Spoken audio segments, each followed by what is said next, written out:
I came home to find my life scattered on the lawn like trash. Clothes, books, my laptop bag, the quilt my mom made me when I was 8, dumped in a pile next to the mailbox. A pair of my underwear was hanging off the edge of the box like a flag of surrender.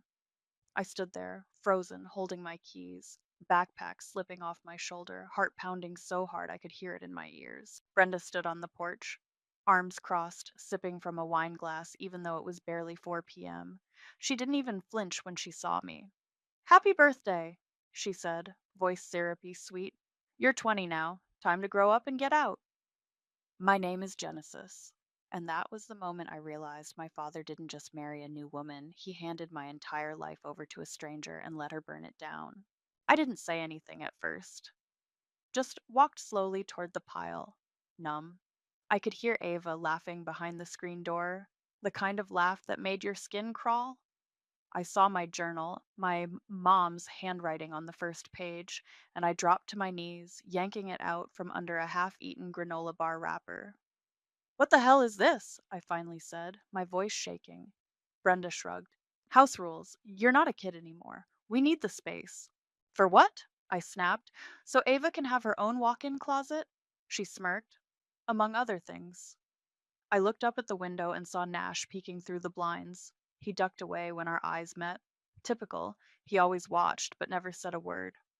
I stood up, fists clenched. "Where's my dad?" Brenda took another sip. "At work. He agrees this is for the best." Bullshit. But also not entirely surprising. My dad hadn't looked me in the eye in months. Ever since Brenda moved in, he'd become this hollow version of himself. Like someone had scooped out his spine and filled him with fear and guilt. It wasn't always like this. After my mom died, it was just the two of us for about a year. We were broken, but we were trying. He cooked, I cleaned, we cried in the kitchen sometimes. We watched old movies and ate popcorn on the couch. Then Brenda showed up. She came with a fake smile, perfect nails, and 2 kids who treated our house like it was a hotel. At first, she pretended to be nice. She'd compliment my hair, ask about school, offer to help with laundry. But it was all surface. Underneath, she was calculating. Every compliment had a hook in it. Every smile came with a price. She started small, rearranged the living room, said it needed a woman's touch, moved my mom's favorite vase into the garage. Then it was the photos. One by one, they disappeared from the walls. I'd find them in drawers, boxes, once even in the trash. When I confronted her, she'd blink innocently. "Oh, I thought we agreed to freshen things up. Your mom wouldn't want the house to feel like a shrine." She always said that. Your mom wouldn't want. She didn't know my mom. She didn't deserve to say her name. 3 weeks ago, I came home and found my mom's photo album, our family vacations, birthdays, her hospital selfies when she was trying to stay brave. Gone. Brenda claimed she never touched it, but I found it in the bottom of a garbage bag, soaked in coffee grounds. Now this. "Get off the lawn," she said, like I was some delivery she didn't order. "You're embarrassing yourself." I stared at her, my mouth dry. "You don't get to do this." She raised an eyebrow. "Actually, I do. Joseph and I are married. This is our house now." I wanted to scream, but I didn't. Screaming wouldn't change anything. Brenda thrived on chaos. She wanted me to lose control so she could play the victim. Instead, I picked up my laptop bag and the quilt. I turned around without another word and walked down the driveway. I didn't even make it to the end of the block before I started crying. I ended up at the park, sitting on a bench under the big oak tree. My hands were shaking. My phone buzzed with a text from Rohan. "Happy birthday! Want to grab cake later?" I didn't answer. I couldn't. I just stared at the sky, trying to breathe through the anger and the grief and the humiliation. Then I remembered the envelope. 2 months ago, my grandmother, my mom's mom, had pressed it into my hand after Sunday lunch. "Don't open it until your 20th birthday," she said. "Your mom wanted you to have this. She made me promise." I hadn't thought much of it. I tucked it into the back of my desk drawer and forgot about it. Now I pulled it out of my bag and stared at it. My name was written in my mom's handwriting, bold, slanted, alive. I opened it with trembling fingers. Inside were three things: a letter, a legal looking document, and a small silver key. The letter was short: Genesis. If you're reading this, it means I'm not there to fight for you, so I made sure you could fight for yourself. This house is not Brenda's. It's not your father's. It's yours. Starting today. Tell Aunt Jacqueline. She'll know what to do. Love you always. Mom. I blinked, reading the words over and over. The document was a trust agreement. It named me as the sole owner of the house effective on my 20th birthday, which was today. I sat there for a long time, the paper fluttering in my hands, heart racing. Brenda thought she won. She didn't know what was coming. I called Aunt Jacqueline from the park. She picked up on the second ring. Genesis? Her voice was sharp, alert. I opened the envelope, I said, trying to keep my voice steady. She left me the house. There was a pause, then a breath. Good, I was wondering when you'd remember it. She threw me out, I said. Brenda, on my birthday. My stuff's in the yard. Another pause. You have the papers? Right here.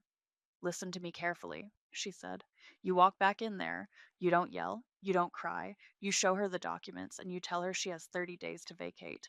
No more, no less. I don't know if I can. You can. Your mother made sure of it. Now go and call me when it's done. I hung up and stared at the trust papers again. My name, clear as day. The ownership transfer date, today. I didn't understand half the legal jargon, but the bold line at the bottom was impossible to miss. Beneficiary, Genesis. I stood up, wiped my face, and walked back toward the house. When I got there, my stuff was still on the lawn. Brenda was gone from the porch, but the front door was wide open.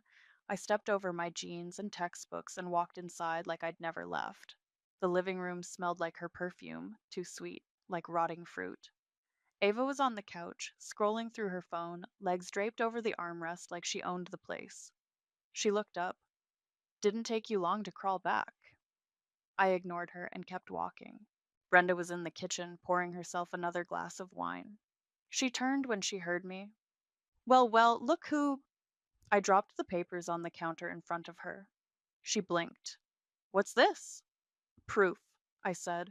This house isn't yours, it's mine. My mom set up a trust. It transferred to me today on my 20th birthday. She laughed. You're joking. Read it. She picked up the papers, eyes scanning the page. Her smile twitched, then vanished. What is this crap? She snapped. This isn't legal. It is, I said calmly. My aunt's the trustee. You have 30 days to leave. Joseph walked in from the garage, wiping his hands with a rag. He looked between us. What's going on? Brenda shoved the papers at him. Your daughter thinks she owns the house. He stared at the document. His face went pale. Joe, Brenda said, voice rising. Say something.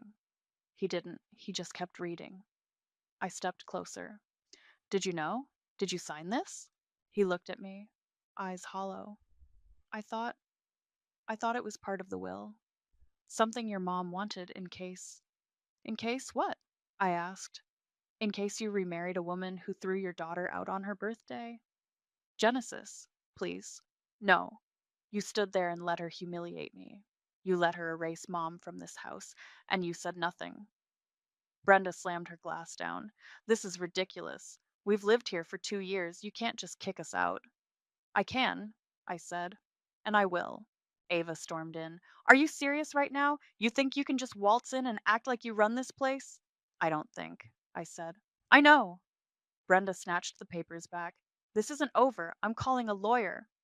Do that, I said. You've got 30 days. She glared at me, eyes full of venom. You think you're so clever, but this isn't what your mother would have wanted. I stepped closer, voice low. You don't get to speak for her. Joseph looked like he wanted to disappear. Can we just talk about this? Maybe? No, I said. You had your chance. I turned and walked out of the kitchen, heart pounding. Ava muttered something under her breath, but I didn't care. I went upstairs to my room, and shut the door behind me. It was still painted the soft blue my mom and I picked out when I was 15, but the posters were gone. The bookshelf was empty. The bed was stripped. I sat on the bare mattress and pulled out my phone. I texted Aunt Jacqueline. I told them 30 days. They're pissed. She replied instantly. Good, I'll be there in the morning. We'll go over everything. I leaned back against the wall, still shaking. But it wasn't fear anymore. It was adrenaline. They thought they could push me out, erase me, take everything my mother built. But they didn't know who they were dealing with. This wasn't their house. It was mine. And I was just getting started. Brenda was already on the phone when I came downstairs the next morning. Her voice was sharp, fake sweet in that way people get when they're talking to someone they want to impress. Yes, I understand, but this is a very sudden situation. No, of course I didn't know about the trust. She turned her back when she saw me, hunching her shoulders like I couldn't still hear every word. I walked past her into the kitchen and started making coffee. The silence between us was thick, except for her voice trying to twist the story to whatever lawyer she had on the line. Ava stormed in next, wearing one of my old hoodies, my hoodie, with a scowl on her face. This is insane, she said. You can't just evict us. I didn't look at her. I gave you 30 days. That's more than fair. She scoffed. You're such a bitch. I poured my coffee and turned to face her. And you're still in my house. Ava's mouth opened, but she didn't have a comeback. She stormed out, muttering under her breath. Jacqueline showed up 15 minutes later, wearing sunglasses and carrying a manila folder under her arm. She didn't even knock, just walked in like she owned the place. Morning, she said, nodding at me. Where's the queen? In the living room, on the phone. Jacqueline smirked. Perfect. She marched in, heels clicking against the hardwood. Brenda was mid sentence when she spotted her. Oh, I'll have to call you back, Brenda said quickly, hanging up. What are you doing here? Making sure Genesis doesn't get steamrolled by your nonsense, Jacqueline said, setting the folder down on the coffee table. Let's go over the facts. Joseph wandered in, looking like he hadn't slept. Jacqueline, maybe we could all just sit down. No need, she said. This isn't a negotiation. She opened the folder and pulled out a copy of the trust document, along with a notarized letter from the estate attorney. This house legally belongs to Genesis. Lydia made sure of it. Joseph, you signed the paperwork 6 months before she passed. You may not have read it, but your signature's right here. She pointed to the line. Joseph leaned over, squinting. I thought it was just a will, he mumbled. She said it was about making sure Genesis was taken care of. She was, Jacqueline said, and now she's taking care of herself. Brenda, you have 30 days to vacate. After that, we file for legal eviction. Brenda's face twisted. You can't do this. We have rights. You don't, Jacqueline said, calm as ever. You're not on the deed. You're not on the trust. You're not even a tenant. You're a guest. And your invitation has expired. Ava came back in, arms crossed. What about us? We go to school here. We have lives. You should have thought about that before treating Genesis like garbage, Jacqueline snapped. Actions have consequences. Joseph sat down on the edge of the couch, hands in his lap. I didn't know it would come to this. You let it come to this, I said quietly. You watched it happen. He looked up at me, eyes tired. I didn't know how to stop it. You could have tried, I said. You didn't. Jacqueline handed me the folder. Keep this safe.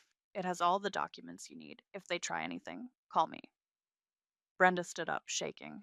You think you've won? This isn't over. Jacqueline smiled. Oh, honey, it's just beginning. We left the living room and walked back into the kitchen.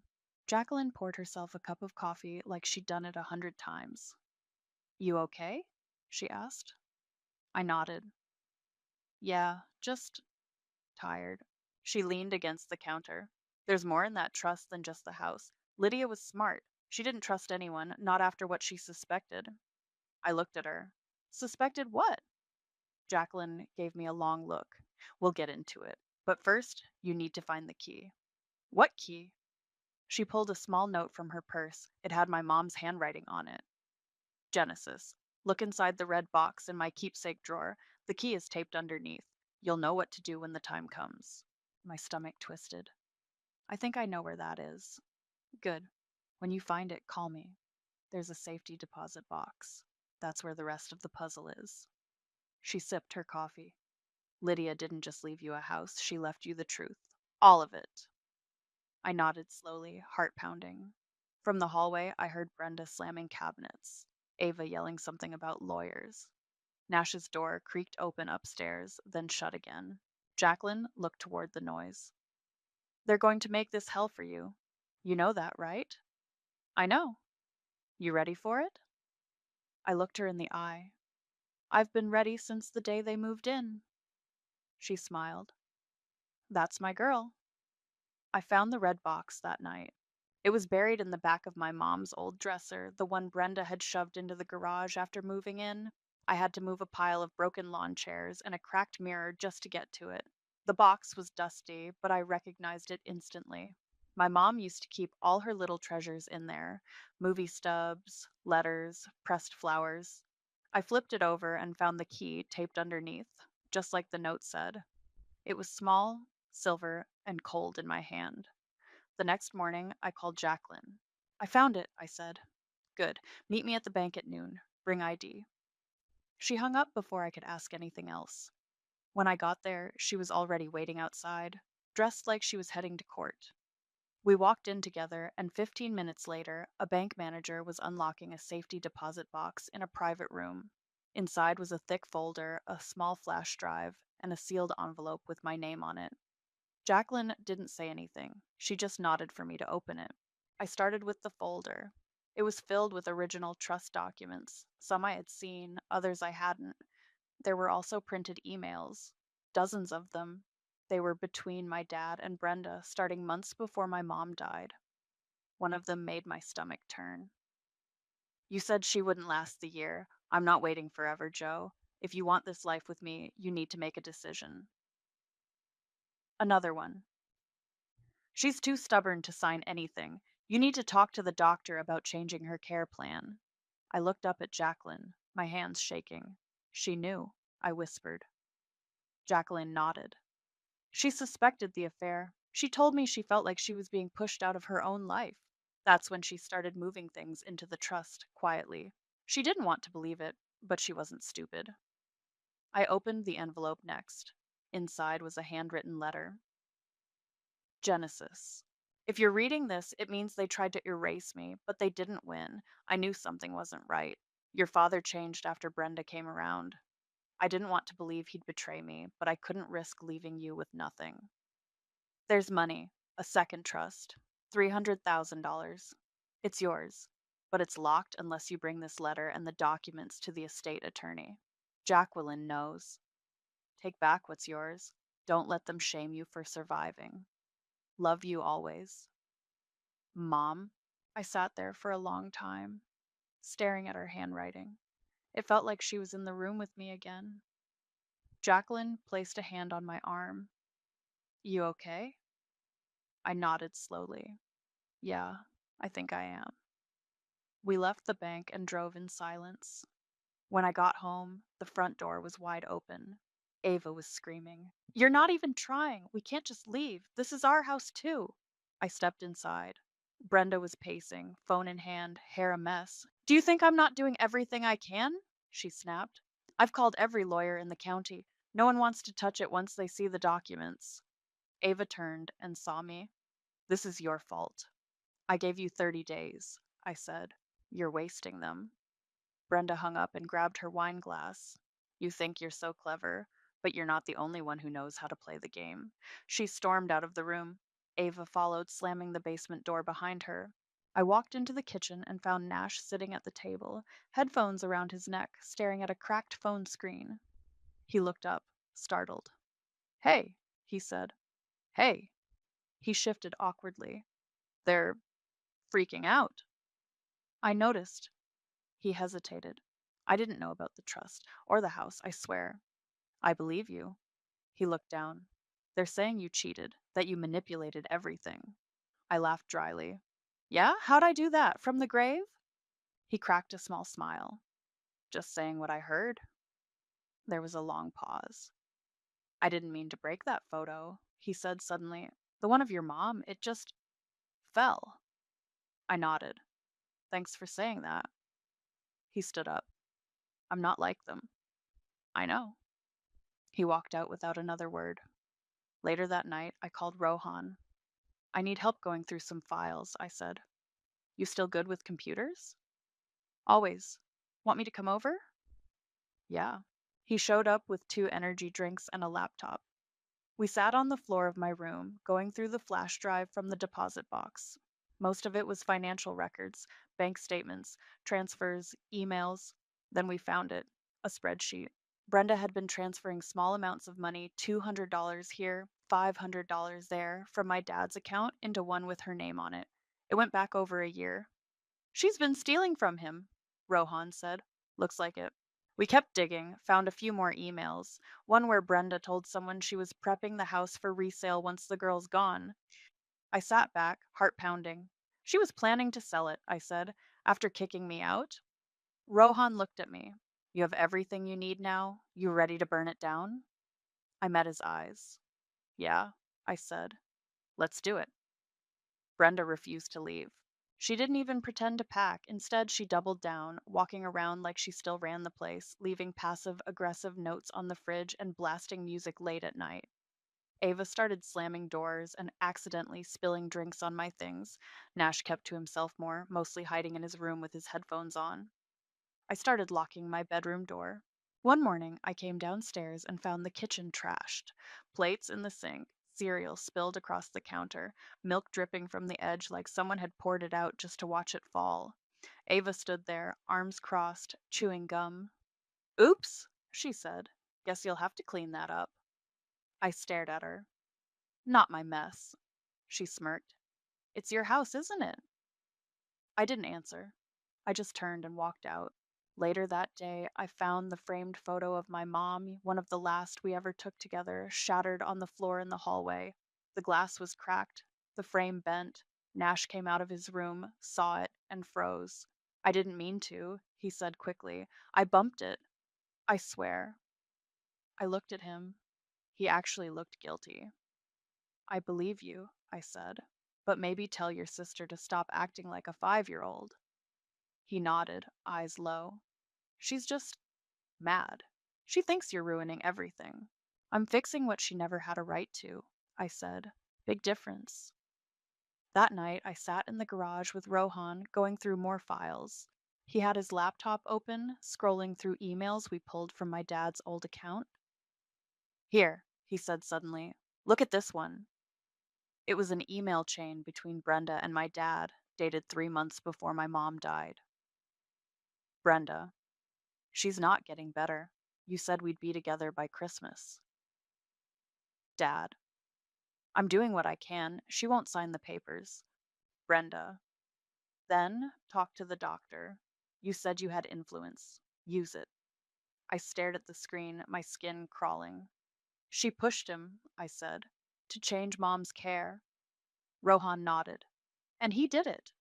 We sat in silence for a minute. She trusted him, I said, and he let her down. Rohan looked at me. You're not him. I nodded, jaw tight. I know. The next day, I printed everything: emails, bank transfers, the trust documents. I put them in a folder and called a lawyer Jacqueline recommended. We met in her office, a small space downtown with too many books and a plant that looked like it hadn't been watered in weeks. She flipped through the folder, eyebrows raised. This is solid, she said. You've got enough to file for eviction and possibly fraud charges. I want to do both, I said. She looked at me over her glasses. You sure? This will get ugly. They made it ugly the second they threw my life on the lawn. She nodded. Okay, let's begin. Back at the house, Brenda was in the backyard, yelling into her phone while smoking a cigarette. Ava was filming herself in the mirror, probably for some TikTok. Nash was nowhere to be seen. I walked past them all and went straight to my room. That night, I left a copy of the eviction notice on the kitchen counter. I didn't say a word. The next morning, all hell broke loose. Brenda stormed into the living room, waving the paper like it was on fire. You think this scares me? She yelled. You think you're going to win? Joseph was sitting in the recliner, staring at the floor. He didn't say a word. You're a spoiled brat, Brenda hissed at me. Your mother poisoned you against your own father. She was always manipulative. I stood up. Don't talk about her. She left you a house and turned you into a monster, she snapped. You're just like her. If I were like her, I said, you'd already be gone. Brenda's face twisted. You think you're better than us? I don't have to think it, I said. I just have to wait for the court date. She threw the notice across the room and stormed out. Joseph finally looked up. Genesis? I turned to him. Don't. I didn't know what I was doing, he said. I didn't think it would go this far. You didn't think at all, I said. You let her take over. You let her hurt me. You let Mom die thinking she was alone. He stood up, hands shaking. I was scared. I didn't know how to fix it. You don't get to fix it now, I said. You made your choice. He sat back down, eyes glassy. I walked out. Upstairs, I found Nash in the hallway. I heard everything, he said. Good. He looked at me. I'm sorry. I nodded. Me too. He hesitated. If I leave with them, do I have to? I looked at him. That's up to you. He opened his mouth like he wanted to say more, then closed it and walked back into his room. I went back to mine, locked the door, and sat down at my desk. The house was quiet now, but the war wasn't over. It was just changing shape. 2 days before the court date, I stood outside the bank with Rohan, the silver key in my hand. You sure you're ready for this? He asked. I nodded. It's time. Inside, we were led to a private room where the safety deposit box waited. I unlocked it slowly, heart pounding. The box slid open with a metallic clunk. Inside was another folder, thicker than the first, and a small voice recorder with a sticky note. Play me when you're alone. I grabbed everything and we left without saying much. Back home, I locked my bedroom door and sat on the floor with Rohan. I pressed play. My mom's voice filled the room. Genesis. If you're hearing this, it means they tried to erase me. But they didn't win. I knew Brenda was dangerous the moment I saw how your father looked at her. I wanted to believe it was just grief, but it wasn't. Rohan glanced at me, but said nothing. I started recording things, conversations, emails. I couldn't prove much at first, but then he started talking about changing my care plan, about how tired he was, about how it might be better if I just let go. My hands tightened around the recorder. I was scared, not of dying, of leaving you with them. That's why I made the trust. That's why I gave Jacqueline the authority. I didn't want to believe he'd betray me, but I couldn't risk it. I'm sorry. I love you, and I know you'll be stronger than both of them. The recording clicked off. Rohan exhaled. Jesus. She knew, I whispered. She knew everything. We opened the folder next. Inside were more documents, bank statements, emails, and a notarized letter from Mom's doctor. It confirmed that her care plan had been altered without her full consent. She was right, I said. They pushed her into hospice early. Rohan pointed to the statements. And look at this. Brenda's been slowly draining your dad's savings, over $20,000 in small transfers. She's been stealing from him the whole time. I stood up, grabbed my phone, and called Jacqueline. We found everything, I said. The recordings, the financials, the medical stuff. Brenda's done. Good, she said. Send it all to the lawyer. We'll file charges before a court. I hung up and turned to Rohan. Let's finish this. The next morning, I walked into the kitchen and found Brenda sitting at the table, wineglass in hand, even though it was barely 9 a.m. She looked up at me, eyes bloodshot. You think you've won? I don't think, I said. I know. She laughed bitterly. You don't understand what it's like to lose everything. You mean like having your mom die and your dad replace her with a woman who threw out her pictures? She slammed the glass down. I gave this house a second chance. I made it livable again. You made it toxic. She stood, trembling. You're just a spoiled little girl playing grown up. I'm a homeowner with a lawyer, I said, and you're leaving in 2 days. Her mouth opened, but no words came out. She stormed out of the kitchen, slamming the door behind her. That night, Joseph knocked on my door. I opened it halfway, arms crossed. I heard about the charges, he said quietly. Then you know what's coming. He looked older than I'd ever seen him. I didn't know she was stealing from me. You knew she was hurting me. He looked down. I didn't know how to stop it. I stepped aside and let him in. He sat on the edge of my bed, hands clasped. I made mistakes, he said. I was weak. After your mom died, I didn't know how to be alone. So you let her replace everything, even me. He looked up, eyes wet. I didn't mean to, but you did it anyway. He nodded. I'm sorry. I sat across from him. You don't get to fix this with an apology.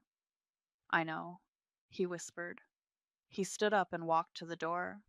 I'll be at court. I won't fight it. You shouldn't. He paused. I loved your mother. I just didn't know how to love her right. I didn't answer.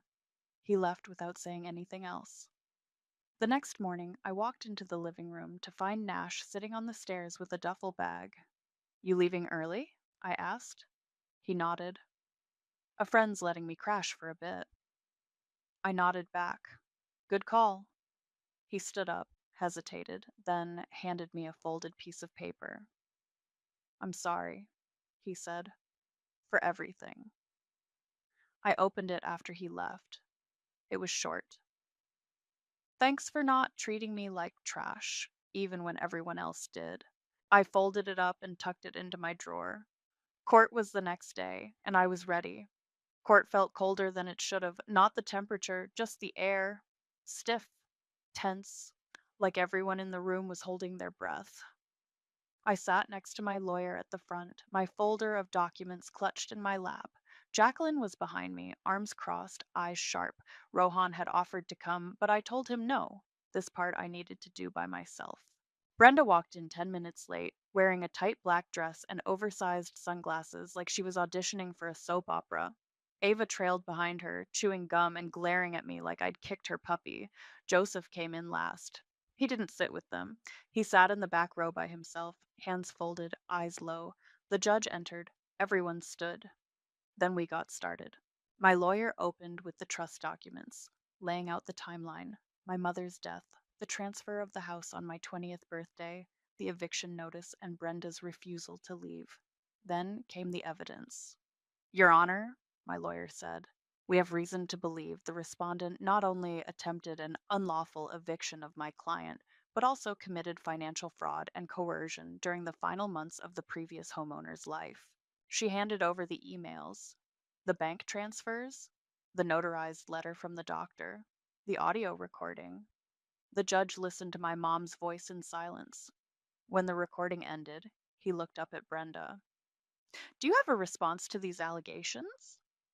Brenda stood, smoothing her dress. Your Honor, this is a personal vendetta. This girl has been hostile since I married her father. She's twisting things. That recording, who knows when it was made? The date is embedded in the metadata, my lawyer said, and the doctor has verified the care changes were not fully consented to. Brenda's lips tightened. I didn't force anyone to do anything. I was trying to support my husband. We were grieving. And the money? The judge asked. The transfers from his account to yours? She hesitated. That was agreed upon for household expenses. Joseph stood up suddenly. No, it wasn't. Everyone turned. I didn't agree to any of that, he said. She told me she'd take care of the bills. I didn't know she was moving money into her personal account. Brenda's head whipped around. Joe, what are you doing? He looked at her, then at me. Telling the truth. The judge nodded slowly. Thank you for clarifying. Ava started whispering loudly, and the judge shot her a glare. Miss, if you can't remain quiet, I'll ask you to leave. She slumped back in her seat. My lawyer continued. Your Honor, my client has made every reasonable effort to resolve this peacefully. She gave the respondents 30 days to vacate. They refused. She has legal ownership of the property and is now seeking formal removal. The judge looked down at the papers in front of him, then back up. I've reviewed the evidence. The trust is valid. The transfer of ownership is clear. The eviction notice was lawful. Additionally, the financial documentation and audio recording raise serious concerns that may warrant further investigation. Brenda's mouth dropped open. Therefore, the judge continued, I am granting the eviction order. The respondents have 72 hours to vacate the premises. Any further resistance will result in law enforcement involvement. I let out a breath I didn't know I was holding. Brenda exploded. This is insane. That house is mine. I made it a home. The judge banged his gavel once. You are dismissed, ma'am. She turned to Joseph. You spineless piece of. Don't, he said. Just stop. She stormed out, Ava chasing after her, still shouting about how unfair everything was. I stood up and turned to Joseph. He looked at me, eyes full of something I couldn't name. I'm sorry, he said again. I walked over, folder still in hand. You could have stopped this, I said. You chose her. He nodded, slow and heavy. I know.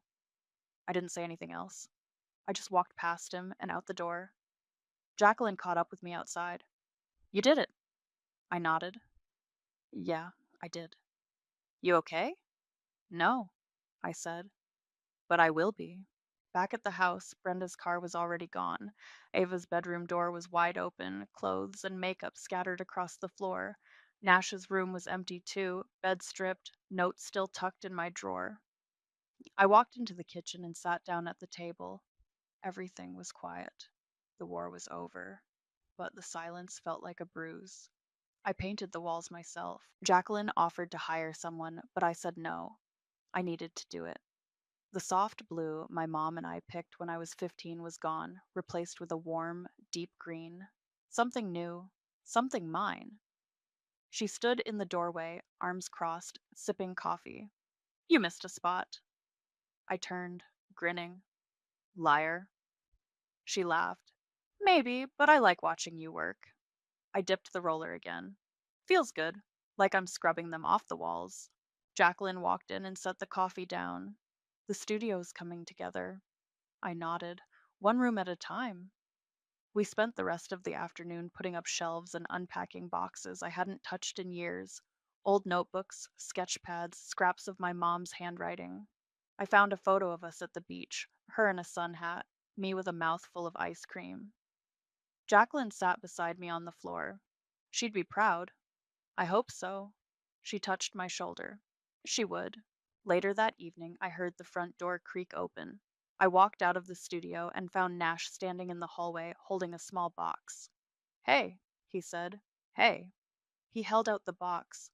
Some of your stuff ended up in my room. Thought you might want it. I took it and peeked inside. A few of my books, a necklace my mom gave me, and my favorite mug. Thanks. He shifted awkwardly. I'm staying with a friend. Not sure what's next. You'll figure it out. He nodded. I just wanted to say, you didn't deserve any of it. And I'm sorry I didn't say something sooner. I looked at him. You said something when it mattered.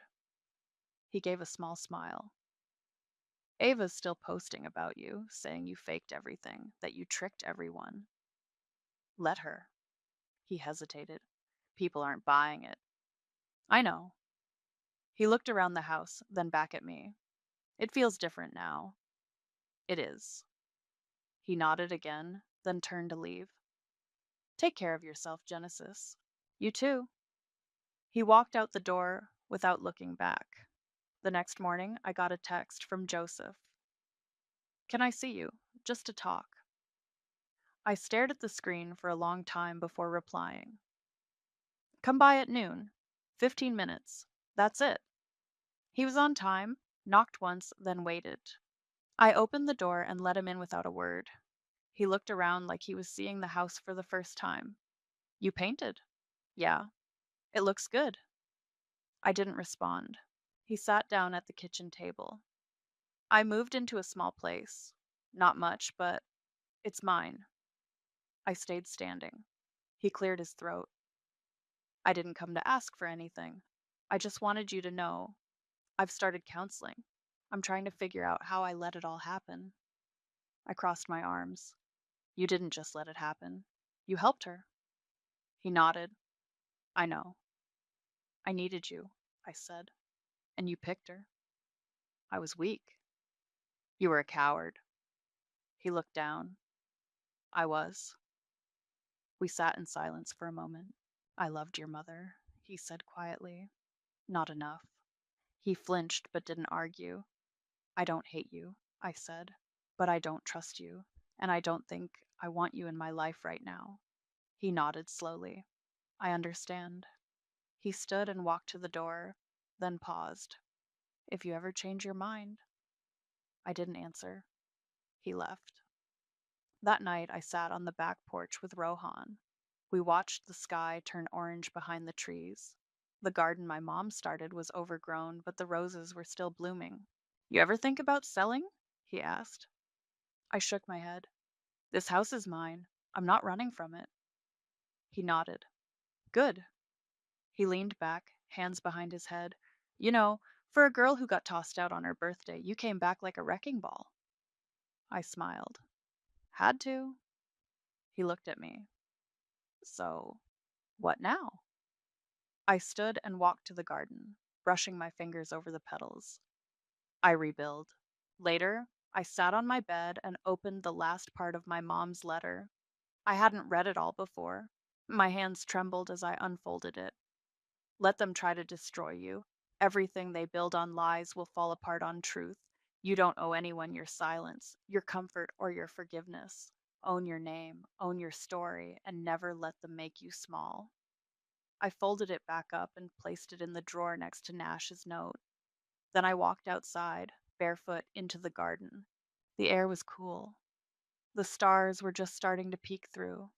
I knelt beside the roses, pulled a few weeds, and whispered, Mom didn't leave me a house. I stood up, dirt on my hands, heart steady. She left me justice.